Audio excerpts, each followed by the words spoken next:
Unnecessary use of mobile phone, meeting with people without any reason. This has also been mentioned in Minhajul Abidin by Imam Ghazali rahmatullahi ta'ala alayh beautifully.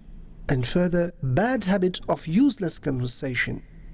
The more one talks, the more time he will waste. Not analyzing daily routine activities.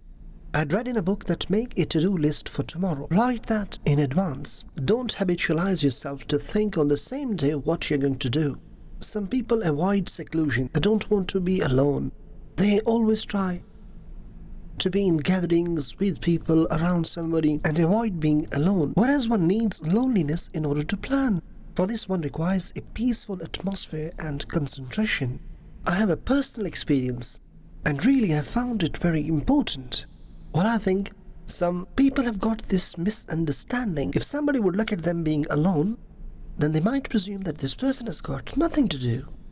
The one who is not free at all, then he cannot produce a productive busyness. You'll think productive when you're alone. Planning needs a proper concentration and seclusion.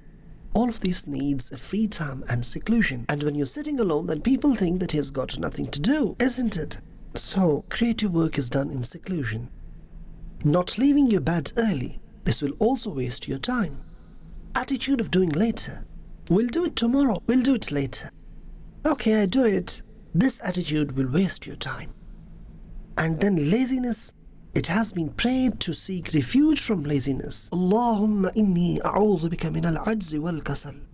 O Allah, I seek refuge in you from incapacity and laziness. And this dua is present in hadith, saying of the Prophet ﷺ, lack of discipline in personality. One should possess a discipline in his personality. What to do at what time, and you should stick to it. Not having control on emotions. Some people have unnecessary passion, and because of it, A, they get exhausted, and B, they have to spend time to clear the mess. True. Not having the ability to understand the mental level of people who are living in surroundings. Actually, what happens sometimes, the person you're talking to is quite understandable and wise individual, but you waste a lot of time in explaining something. And after telling half an hour story, you'll tell, did you understand? What I've told is just a clue. The person will say, if clue is for half an hour, then what would be the state of detail? And further, unneeded passion to carry out every work on his own. Not learning from others' experience rather than putting himself into an experience.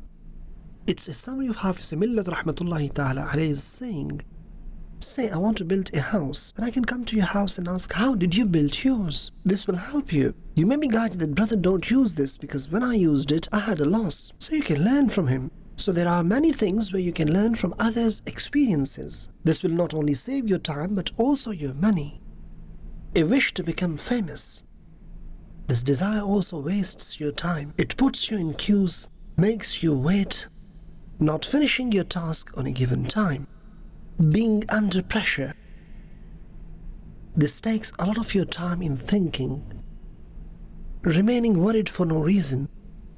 This too wastes your time. Always complaining for not having enough time. This also wastes your time. I don't have time. I don't have time. So these are the factors which waste our time. I'm trying to explain you in this day and age when people are habitual of wasting time sitting on footpaths and drinking tea. They're playing Ludo and wasting their time. Okay, dear. I want you to think about the most successful people across the globe and try to read and understand their biographies, their lifestyle. One common principle in their life you would find that they would not waste their time. We love Madani Channel. We love Madani Channel. We love Madani Channel.